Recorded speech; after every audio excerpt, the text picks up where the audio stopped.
Welcome back to Animal Crossing New Horizons. I'm Dear Darling. Shall we see what's going on our lovely island of Fawnhallow today? Late night episode as well, because we had a D&D session today. It was basically the end of Act 1 for this kind of like the big final fight of Act 1 for one of their campaigns. The other campaign will be soon following suit in maybe 1 or 2 sessions. I'm not exactly sure, depending how it'll play out. As I said, like this group definitely rushed towards the final fight a lot faster than I expected them necessarily to, but that's totally fine. They were under like some time pressure, so I certainly don't blame them. Anyway, good evening everyone. I'm here with a late night broadcast. I hope I can make it through this. Right now on Fawnhallow, it's 12:19 AM on, should be Wednesday, July 10th, 2024. But yeah, so I'm recording this past midnight. But yeah, it's because it went on like a bit longer than usual, and it ended at like 11:30 or so. Wait, is that right? No, 10:30. Yeah, it went on for 3.5 hours, and then we stayed talking for a bit to about 11, and then I had a shower, and now just like took some time to unwind, to relax, and now recording Animal Crossing. Yeah, it was honestly a super cool moment. Like I think it was a really great session. I hope. I like to think that they thought also it was a great session. There's a lot of like small moments in there which made me just go like, yeah, it paid off. Obviously the fight was huge. It wasn't nearly as I think scarily lethal as I thought, but mainly because the final boss, the Act 1 boss they were fighting, like the mini boss they fought before, was basically like a warrior. So I think it was a lot more tense because it felt like they could never hit this person. This one they were fighting was basically a full spellcaster. They were the equivalent of a level 7 wizard, which against they're not literally the equivalent of level 7 wizard, but they had level 7 spellcasting against a group of 4 level 5s, which I don't know if that's necessarily balanced, but also these player characters are stronger than your average player character. So, you know what, let's sit down and talk. This is not a walk around sort of episode.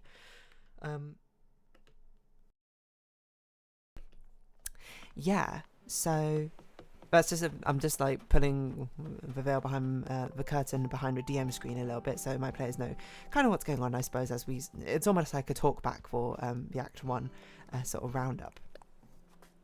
But yeah, in the final, this Act 1 boss was like a level 7 spellcaster who had two whites with her, which are both like CR3. They're slightly weakened than usual whites, HP wise. But the whites honestly didn't matter at all. Like I was using them to attack, and they were basically like, these people, they hit like once or something, and then I blew them up with my own spells, essentially.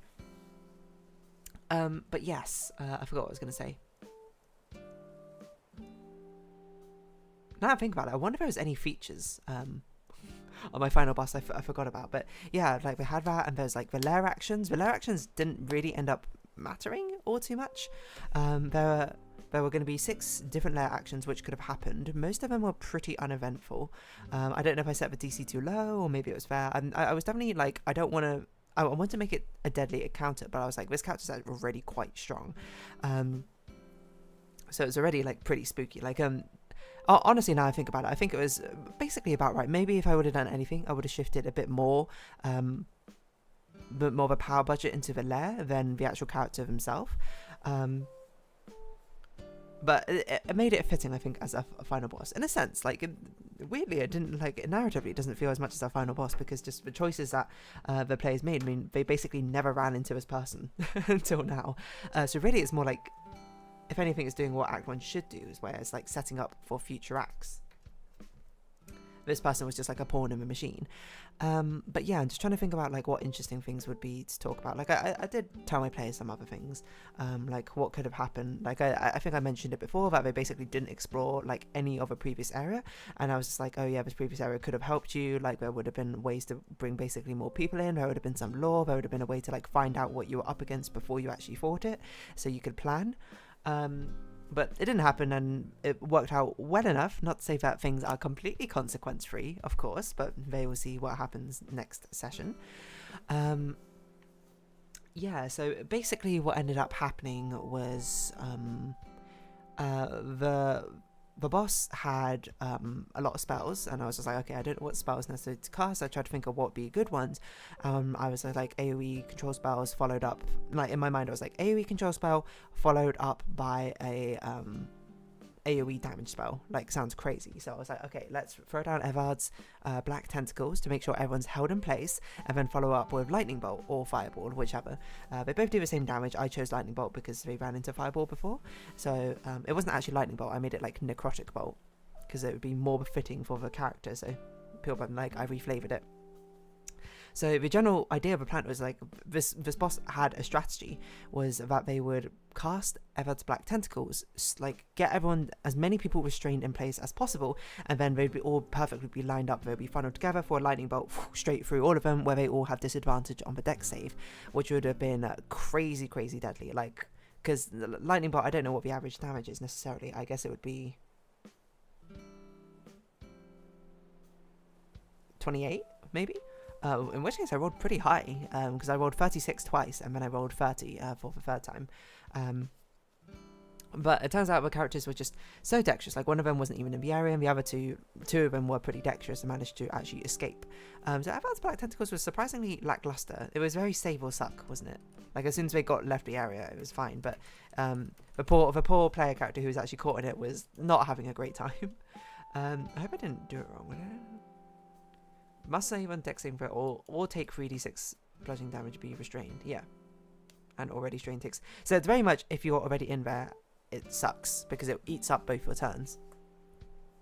But it did happen. They still lined up anyway for the lightning bolt. They just weren't all at disadvantage, so a few of them passed. And basically, it was an entire game of like 3 rounds in a row of me finding out like lineups to cast lightning bolt through all of them. And it happened 3 times. I think I hit 4 people on the first one, 3 people on the next one, 3 people on the next one. It was huge damage. Like, that's like, what, 120 damage in one turn, then 90 the next turn, 90 the next turn, across everyone. There was some smart play, certainly, of like one of my players like hiding, basically, and using her paladin heal to pick people up. And being very sneaky about it. And it all came to a climax. I had my moment, you know. I feel like it's a thing I see in like Dimension 20 highlights of Brendan Lee Mulligan, the DM, for that being like, you son of a, where he has a moment where the players turn it around on them and then like actually like usurps them. But basically they're in pretty bad straits. A lightning bolt through has destroyed one of the familiars, one of the summons, and the healer is down, and one of the ranger is down as well. The fighter is incredibly badly injured, and the rogue is the only one with a decent amount of health left, but still injured. And it was basically like one turn away, like it was a fighter's turn to go just before the final boss's turn. And then I realized, I was like, oh, I gave my final boss magic missile. That is incredibly dangerous, because I was like, okay, at this point, I'm not sure what I would have done. I'm not sure if I would have straight up just killed one of my player characters. I think Act 1 boss that's maybe a bit harsh to just use magic missile on it. That's like, that's something you pull out in like Act 2 or Act 3 to just be like, oh my god, this person means business. So I'm not sure if I would have. I probably would have made them, I would have forced them to have saving throws. I'm just trying to think how it would work, because I was also confused about how stabilizing and death rolls work. Because I gave one of my characters a thing where at any time they roll a death roll, they immediately stabilize instead. It has charges, so it's not forever. But I'm trying to think. Would I have done it? I'm not sure. I would have made it. I don't think I would have killed him outright with it, but I think I would have put them on death's door with it. Like, I'd maybe give them like 2 death saving throws each and be like, all right, let's see if luck decides you live or not. The alternative, what I was going to do is use magic missile to be like, okay, this fighter is guaranteed going down. It's a one-on-one fight between the rogue and the fighter, and the rogue's having a really hard time hitting them. But then the fighter threw like a battle axe, and it like, the first one hit, and I was like, okay, well, reduce damage because it's not magical. And the second one missed, and then he just said, wait a minute, I'm reading my like Battle Master moves, and pushing attack doesn't specify it needs a melee attack to do it. Can I use that on the hit? And I went, oh my god, because the final boss at this point was on 4 HP, and I was like, I thought, I was like, the fighter went just before final boss, and I was like, okay, the fighter is gone. Okay, I'm gonna absolutely drop him with an absolutely devastating attack. As I drop the fighter and basically go like, all right, Rogue, what have you got? TPK, that's what you have. So be it. And then he was like, oh yeah, can I add a pushing attack on it? And I was like, okay, absolutely, go for it, because I was like, I didn't even realize that it doesn't need a melee attack for it. It was so incredibly clutch. He had to roll an 8 for the final boss to die, because the final boss has a resistance to non-magical like slashing, bludgeoning and piercing attacks, and lo and behold, he rolls an 8, and I just went, oh my god. No freaking way did this just happen. It was actually like, there were quite a lot of good rolls in their favour, which made up for the fact that they stood in line basically like 3 times in a row in the fight. Because like the fight literally started off with a spiritual weapon critical hit, and then the ranger also got a critical hit on enemy, and I was like, this person's going down like immediately. It's like one of my final boss is going to be so anticlimactic, but then like the triple lightning bolt definitely pulled it back. It was a very, very explosive fight compared to the other 2 like mini boss fights. I don't know if it was as gimmicky, but I think it at least is going to be helpful in instilling good combat values in the future, being like, okay, don't all stand together, spread out, you know, you've got to be conscious of where you're moving, otherwise the boss is going to take advantage of it. The only thing which I didn't think about on my end was the fact I had these 2 like minions summoned to try and help and damage things like action or balance out the action economy, but I did not think about the fact that lightning bolt would hit them as well if they were all in line. So, you know, like I basically lightning bolted my own whites, which is fine because like whatever, they weren't really doing anything, they were just kind of damage sponges.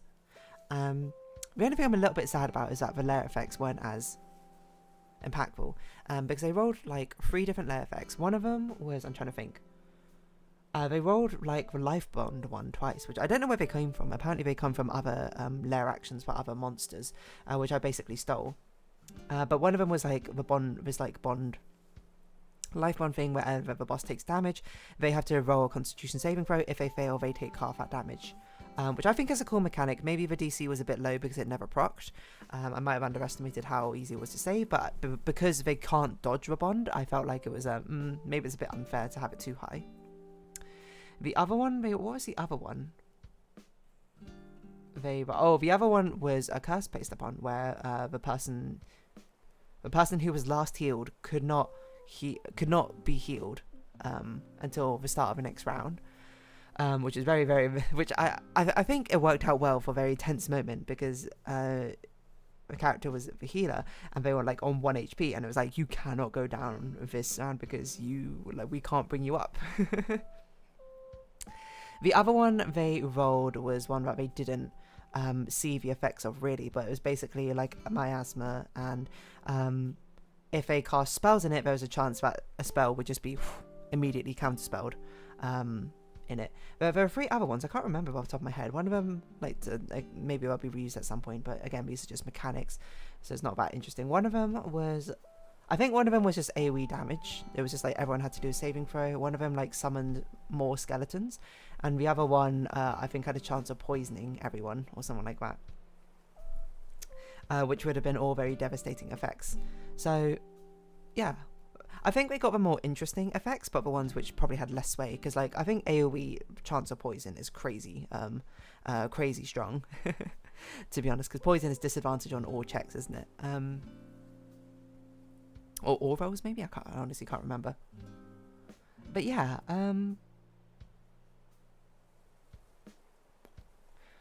it was a really nice climatic final boss, and then there's like a thing that they had to resolve. There was like some story points where they were just like, okay, we defeated final boss, but the fight isn't over. There's something which had to happen, and then I got to drop some lore on them. Like, I'm not going to spoil it for you, but like those in the campaign will know. Where basically I was just like, oh, you know, you have to make this difficult decision over the life of, you know, taking a risk, or like basically killing one of their more favoured NPCs, or risking failure or like guaranteed success and at the cost of their life. But then there was like a caveat out that they had, which I was just like, this would make sense. It wasn't something like I just threw in to be like, oh, this is like a MacGuffin. This is something which has been here this whole entire time, which if I remembered it, would have been something would be like, oh, this is an interesting like lore drop. Not lore drop necessarily, but it's like an interesting lore thing, and definitely has ramifications. Don't think I won't be. Well, basically, there's someone helped out. There's someone basically made a big sacrifice, is probably what I'd say. Yeah, so it'd be interesting to see what comes of that. Like, I have plans, of course. It's not, as I say, things aren't going to be without decisions aren't made without consequences. And this will have some certainly interesting ones, I think. Nothing of a sense which I think was mechanically game-breaking or anything, but certainly interesting lore implications. And now they finally get to like enjoy like a sort of epilogue to Act 1 before they start like, you know, have some downtime in between and they go into Act 2, which is, who knows what Act 2 is going to be. Well, I mean, I have an idea what it will probably be. This is where we start focusing on character stories and character lore and background, but we'll have to see how that ends up going. I don't know which character is necessarily going to be first, but there's a couple of options. I think it's just more delving into the character stuff rather than necessarily pursuing a character route specifically, but maybe there is, I don't know. I also don't know how many acts there will be in this D&D campaign. My guess is there might be like 5 to 6-ish or something. I don't know if the level ups will be as frequent later on. I think it'll take longer and longer and longer to level up, which just kind of makes sense, because it gets harder and harder and harder. But right now it's sort of like, this is the intro act, and you know, I'm fine with them basically leveling up every like 3 to 5 sessions to get from level 1 to level 6, because the early levels aren't that interesting. Level 6 is when I think it starts getting kind of like, ooh, it starts getting good. So yeah, I don't know. It's exciting to see what happens. Final boss, Act 1 boss, climactic end. I know I talked about D&D basically like 3-4 YouTube Animal Crossing videos in a row, which, you know, I apologize if that's not at all what you're interested in, but it's, you know, one of the major things going on in my life, so it's a lot easier to talk about for me.